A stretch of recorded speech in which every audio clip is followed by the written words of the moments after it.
Дорогие подписчики, всем ассаляму алейкум. Сегодня мы с вами говорим об одной из актуальных проблем, которая заключается в некоторых суждениях деистов о вере в Бога.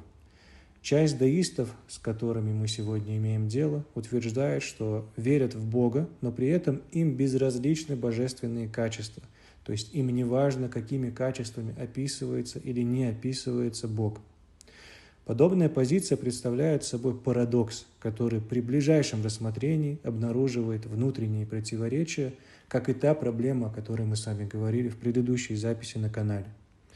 Прежде всего, сама концепция веры, то, что человек во что-то верит, предполагает определенное содержательное представление о предмете веры.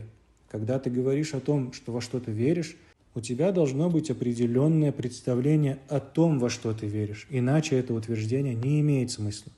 Когда человек утверждает, что верит в Бога, он неизбежно направляется к какому-то понятию божественного, то есть как он определяет божественное. Но что именно представляет собой это понятие, если оно, по словам таких людей, лишено всех качеств? Лишено в том смысле, что может описываться и тем, и другим, и это не имеет никакого значения. Получается, что вера направлена на нечто абсолютно неопределенное. То есть она в итоге направлена в никуда и несет под собой лишь внешнее проявление, которое не имеет сути. Такой деист, имеющий данное воззрение, исходящий из такой позиции, фактически утверждает, что он верит в нечто, что неотличимо ни от чего вообще, что может быть чем угодно. Это первая часть проблемы. Вторая часть проблемы заключается в том, что люди с такой позицией нередко, как мы сегодня с вами видим, переходят от своей неопределенности, от суждения о том, что им не важно, каков Бог, к тому, что они обязывают других судить о Боге также. То есть они свою неопределенность, свое безразличие превращают в решительную позицию. Каким образом? Они начинают утверждать о том, что о Боге нужно судить именно так, как судят они. А это уже определенное описание.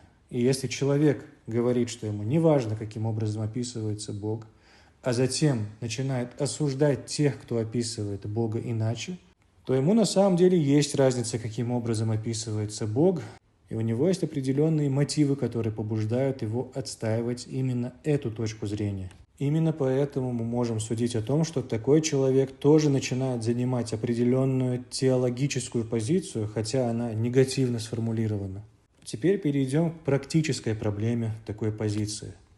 Суждение о том, что человек верит в Бога, и при этом ему безразлично, какими качествами описывается этот Бог, не может служить основанием ни для каких действий, решений или жизненных ориентиров. Это вера, которая ни на что не указывает. Она сама по себе теряет возможность практического воплощения, не говоря уже о том, чтобы она воплощалась конкретно положительно и позитивно. И говоря об этой проблеме, мы не можем с вами обойти стороной обсуждения того, о чем мы с вами говорили в предыдущей записи также, а именно то, что деисты перекрывают те или иные источники знаний тогда, когда им этого хочется.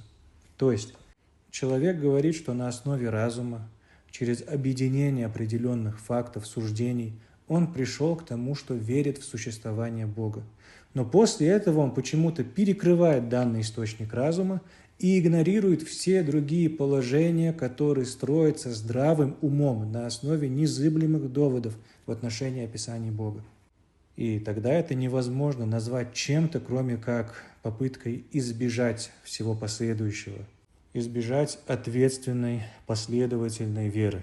А таким образом деист оказывается просто-напросто в подвешенном состоянии, в неком вакууме, и ясным такое положение назвать, конечно, невозможно.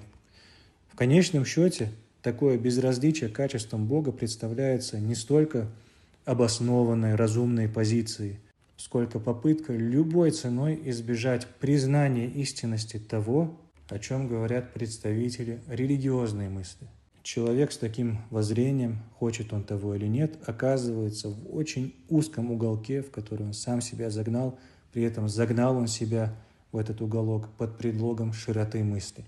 Я думаю, что с позволения Всевышнего у нас будет еще ряд встреч по поводу атеизма и деизма именно с точки зрения методов мышления, и станет понятно, что Это не те люди, которые могут обвинять ислам, исламское богословие в непоследовательности, в ненаучности методов мышления, в нелогичности, в абсурдности и так далее. Это люди, которые построили свое убеждение, построили свое мировоззрение на противоречии здравому смыслу, на игнорировании истинно научных методов и многого другого, без чего невозможно прийти к правде и признать ее. До следующих встреч. Ассаламу алейкум ва рахматуллахи ва баракатух.